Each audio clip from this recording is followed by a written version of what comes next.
இந்த உலக வாழ்வே ஒரு பயணம்தான். அதற்கு தொடக்கமும் உண்டு, முடிவும் உண்டு.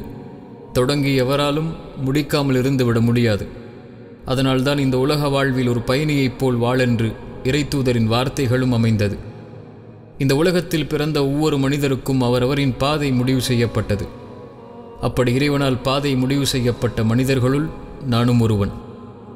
பாபர் மஸ்ஜித் இடிக்கப்பட்ட சமீபத்திய ஆண்டுகளில் தொடங்கியது எனது பாதை. மார்க்க தொடர்பும் சமூக தொடர்பும் கலந்த குடும்ப பட்டறையில் தொடங்கியது எனது பயணம். மழலை பருவமும் சிறு பருவமும் குடும்ப பின்னணிகளற்று நடுத்தர வர்க்கத்தில் கழிந்த நாட்கள் அது. அன்பும் கண்டிப்பும் மாறி மாறி பகிரப்பட்டு இளமை பருவத்தை நோக்கி அழைத்து வந்தது எனது வாழ்வு. பள்ளி பருவம், மதரசா பருவம், கல்லூரி பருவம் என்று பல சுழற்சிகளில் வாழ்க்கை மாறி நான் செல்ல வேண்டிய இடத்தை நோக்கி காலம் என்னை கரை சேர்க்க முயற்சித்த நாட்கள் அவை. நோக்கத்தை, வாழ்வின் குறிக்கோளை, இறை மார்க்கத்தை, இறையருளால் நான் பெற்ற தண்டனைகள் மட்டுமே எனக்கு புரிய வைத்தது. நான் அறியாமல் என்னில் புதைந்திருந்த என் சிறு திறமைகளை சரியான நேரத்தில் என் பாதை எனக்கு எடுத்து காட்டியது. இறைப்பணியின் தொடக்கம் தகுதியற்ற புகழ்ச்சிகளோடும் நிலையான இறை அன்பின் நேசத்தோடும் தொடங்கியது. எதை இறை அருள் என்று எண்ணினேனோ அதுவே மாபெரும் சோதனை என்பதை என் பாதை எனக்கு அடுத்த கணமே உணர்த்தியது. கடக்க கடக்க விமர்சனங்களும் எச்சரிக்கை மணிகளும் அனுமதி மறுப்புகளும் என் இதயத்தை உடைக்க துவங்கியது.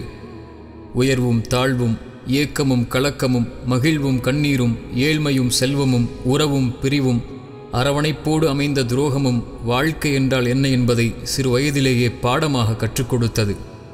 சமூக பயணம் மலர்களாலான பாதை மட்டுமல்ல, வழிகளும் மரணமும் கலந்த ஆபத்தின் படுகொலி என்பதை என் கண்முன்னே நான் கண்ட அநீதத்தின் தீர்ப்புகளும் சில உயிரிழப்புகளும் எனக்கு புரிய வைத்தது.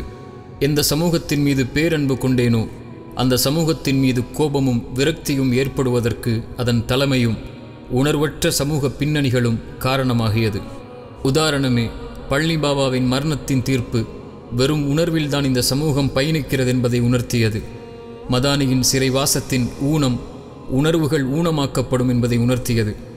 பாபர் மஸ்ஜிதின் நிலையற்ற தீர்ப்பு ஓர் நிலையில் இந்த சமூகம் ஒருபோதும் இல்லை என்பதை உணர்த்தியது. பெரும் அழைப்பாளர்களின் தடைகளெல்லாம் இது வெறும் கைதட்டும் சமூகம் என்பதை பாடமாக்கியது. சமூக தலைவர்களின் தன் அழைப்பு காலம் காலமாய் சுயநலமே இங்கு வேரூன்றிருக்கிறது என்பதை பாடம் புகட்டியது. உலக போராட்டங்களும் முஸ்லிம்களின் மரண ஓலங்களும் வெறும் ஸ்டேட்டஸ்களாக மாற்றப்படும் உயிரற்ற உணர்வுகள் என்பதை எனக்கு அறிய வைத்தது. இந்த சமூகத்தின் நோக்கம் என்ன, குறிக்கோள் என்ன, திட்டமிடுதல் என்ன, இந்த சமூகத்தின் ஒன்றிணைந்த தலைவர் யார், எந்த பாதையில் இந்த சமூகம் பயணிக்கிறது, முன் வருபவனுக்கு கை கொடுத்து அரவணைக்கும் வழிகாட்டும் மக்கள் இந்த சமூகத்தில் உண்டா, இந்த சமூகத்தின் எதிர்காலம் என்ன, இந்த சமூகத்தை தலைமை தாங்கி அழைத்துச் செல்லும் உணர்வுள்ள சமூக பட்டறையில் படிக்கும் எதிர்கால மாணவர்கள் எத்துணை, இன்னும் வரவிருக்கும் எதிர்ப்புகளையும் விமர்சனங்களையும் அழிக்க துடிக்கும் இரத்த துளிகளையும் உணர்வை தூக்கி எறிந்து அறிவை கொண்டு போராடும் மக்கள் எத்துணை. இதில் எந்த கேள்விகளுக்கும் பதில் யாரிடத்தில்? குஜராத்தின் படுகொலைகள், தீக்கரையாக்கப்பட்ட ரயில் பெட்டிகள், பாபர் மஸ்ஜிதின் தீர்ப்புகள், ஆசிஃபாவின் கற்பழிக்கப்பட்ட படுகொலை, பறித்துவிட வேண்டுமென்ற குடியுரிமை ரத்து செய்யும் போராட்டங்கள், உரிமைக்காக போராடினால் இடிக்கப்படும் வீடுகள், பறிக்கப்படும் உடைகள், மாமிசத்திற்காக அடித்து கொல்லப்படும் அறிவற்ற சமூக உணர்வுகள், இன்னும் ஆயிரம் கோரங்களை எல்லாம் சினிமாக்களைப் போல் உட்கார்ந்து வேடிக்கை பார்க்கும் மானுடர்களில் நானும் ஒருவன்தான். ஆம், மீண்டும் சொல்கிறேன், சமூகத்தை குறை கூறி என்னை மறந்தால் எப்படி? நானும் அதில் ஒருவன்தான். இதில் எதிலும் நானும் விதிவிலக்கல்ல. ஆனால் இதில் மாற்றம் ஏற்பட்டால் அந்த மாற்றம் என்னையும் மாற்றும் என்ற அவாவோடு காத்திருக்கிறேன். அந்த மாற்றத்தில் ஒரு சிறு துளி அளவேனும் பங்காற்ற வேண்டுமென்ற இறை உதவியை எதிர்பார்த்தவனாக. இறை தூதர் கூறினார்கள், ஒரு மனிதனுக்கு நற்செய்தி உண்டாகட்டும். அவன் தூசி படிந்த நிலையில் பரட்டை தலையோடு போர்க்களத்தை நோக்கி ஓடி வருகிறான். முதல் வரிசைதான் அவனுக்கு அனுமதி கிடைக்கிறது, நிற்கிறான். கடைசி வரிசைதான் அனுமதி கிடைக்கிறது, நிற்கிறான். உதவி கூறுகிறான், உதவி மறுக்கப்படுகிறது. சாட்சி கூறுகிறான், சாட்சி மறுக்கப்படுகிறது, நிற்கிறான். இவனுக்கு நற்செய்தி உண்டாகட்டும் என்று இறை தூதர் சொன்னார்கள்.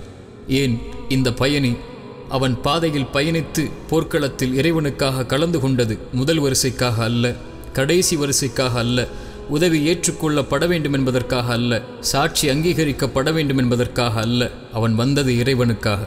எது கிடைத்தாலும் எது கிடைக்கவில்லை என்றாலும், யார் ஏற்றுக்கொண்டாலும் யார் ஏற்றுக்கொள்ளாவிட்டாலும், யார் உதவி கூறினாலும் யார் அவனை தூக்கி எறிந்தாலும் அவன் நிற்பான் அந்த பணியில், அந்த பாதையில் அவன் நிற்பது அல்லாவிற்காக என்று.